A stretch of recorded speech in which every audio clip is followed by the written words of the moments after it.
morning, everyone. My name is Sam, and today we're going to be talking about worry dolls. Now, if you did not know, yesterday was actually Teen Mental Health Wellness Day.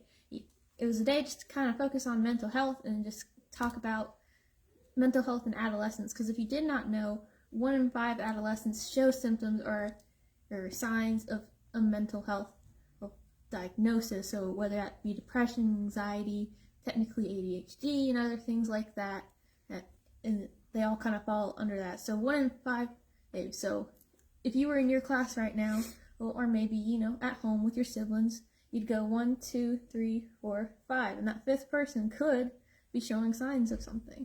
Maybe not that one you pointed at, but 1 in 5. And before we get into our little worry dolls, I do want to let you know that the book picked for this month's book talk is going to be Moxie for Women's History Month. And if you don't remember, our main character Vivian is seeing all these things at school, prejudice against girls, the dress code. I know a lot of people struggle with that, and just a lot of things she sees unfair.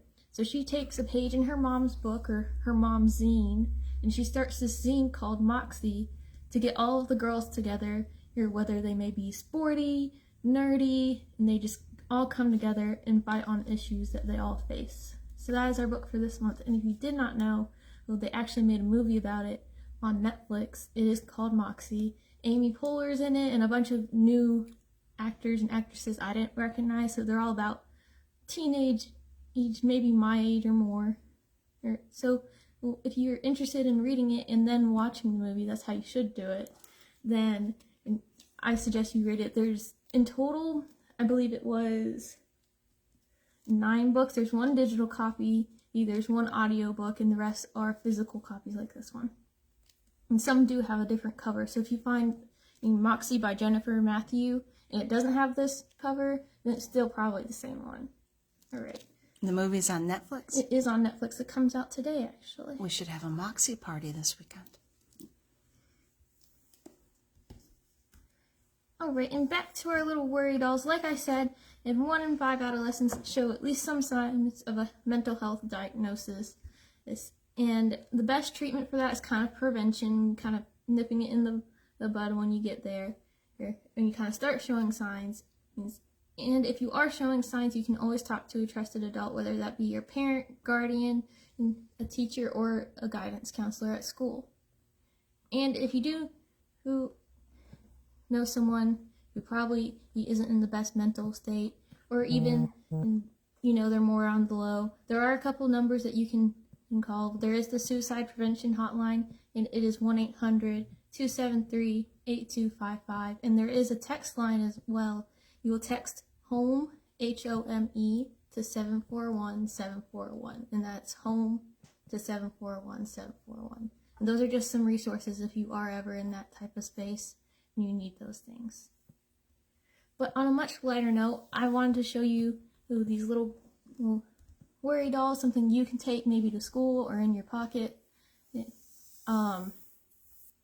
really small, and the tradition behind them is the little Guatemalan ones, which are these top ones, and a bit of the bottom ones. They kind of come in this size or smaller.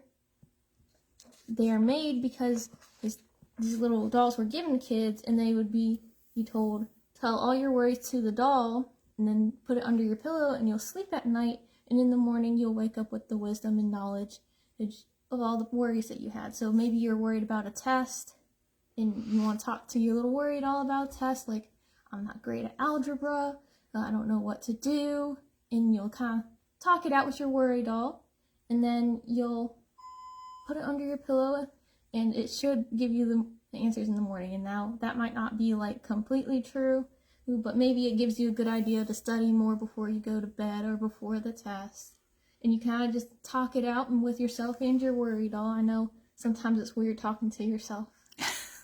So now you kind of have a little companion too. And I've done it 3 different ways here.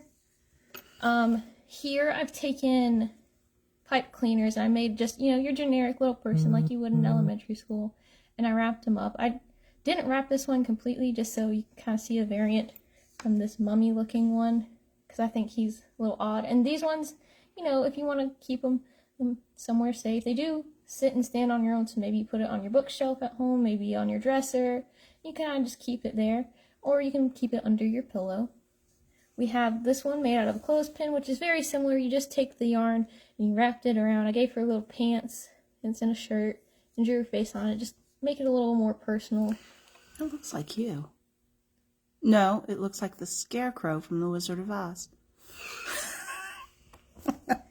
And then this one, which is super tiny and you can kind of keep with you at all places. I cut a popsicle stick into thirds here. I used only 2/3 of it, so you have like a little rounded top for the head, and then you can either put the top stick behind or in front of it. It doesn't really matter. Then you'll take your yarn. This is where it gets a little tricky. This is honestly the only tricky part about it, is trying to knot it and make sure that you have the arms in the right place, because they try to slide and move everywhere.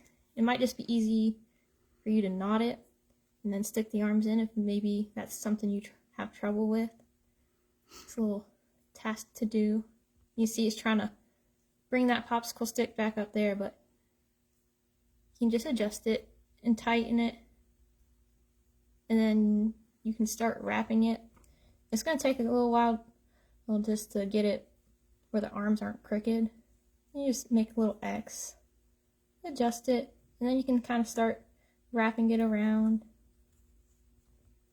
And you can share these with, if you have brothers or sisters who are worried or stressed, or even your anxious friends, they have yeah, anxiety things like tests or maybe school in general. And see, you don't need much yarn at all, so you can even use just like scraps of yarn you find, scraps of little things. And then I'm going to go ahead and tie it again.